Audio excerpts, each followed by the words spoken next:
ایک شخص کی 4 بیویاں تھیں۔ چوتھی بیوی سے وہ محبت کرتا تھا اور اس کو بنانے سنوارنے میں ہر وقت لگا رہتا تھا۔ تیسری بیوی سے بھی وہ محبت کرتا تھا کیونکہ وہ بہت خوبصورت تھی، جو اسے دیکھتا تو گرویدہ ہو جاتا۔ اس لیے اس کو یہ خوف لگا رہتا تھا کہ یہ کسی اور کی نہ ہو جائے، اس لیے اسے چھپا چھپا کر رکھتا تھا۔ دوسری سے بھی اسے بہت محبت تھی، اس لیے کہ وہ اس کی ساری پریشانیوں کا حل اسے بتاتی اور ہمیشہ اس کی مدد کرتے رہتے۔ مگر پہلی بیوی سے وہ محبت نہیں کرتا تھا، لیکن وہ اس سے بدستور محبت کرتی تھی۔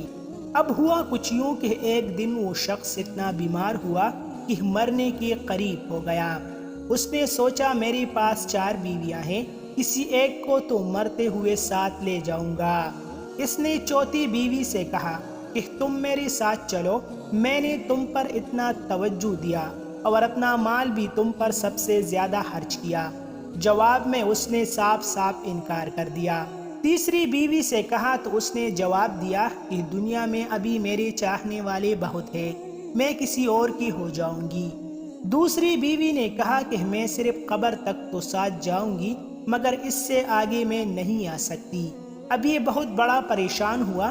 اچانک پیچھے سے آواز آئی کہ میں تمہارے ساتھ قبر تک چلوں گی، اگرچہ تم نے کبھی میری طرف توجہ نہیں کی۔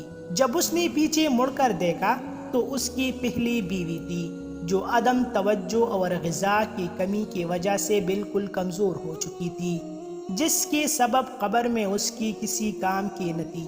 اب یہ افسوس کرتا رہا کہ میں نے سمجھنے میں غلطی کی، اگر میں اس پر توجہ دیتا تو آج یہ میری قبر میں اچھی رفیق اور ساتھی ہوتی۔ اب کچھ وضاحت کرتے ہیں کہ اس کی 4 بیویاں کون کون تھی۔ چوتھی بیوی سے مراد ہمارے اعضاء ہیں، جن کو بنانے سنوارنے میں ہم لگے رہتے ہیں، مگر مرتے ہی یہ ہمارا ساتھ چھوڑ دیتی ہے۔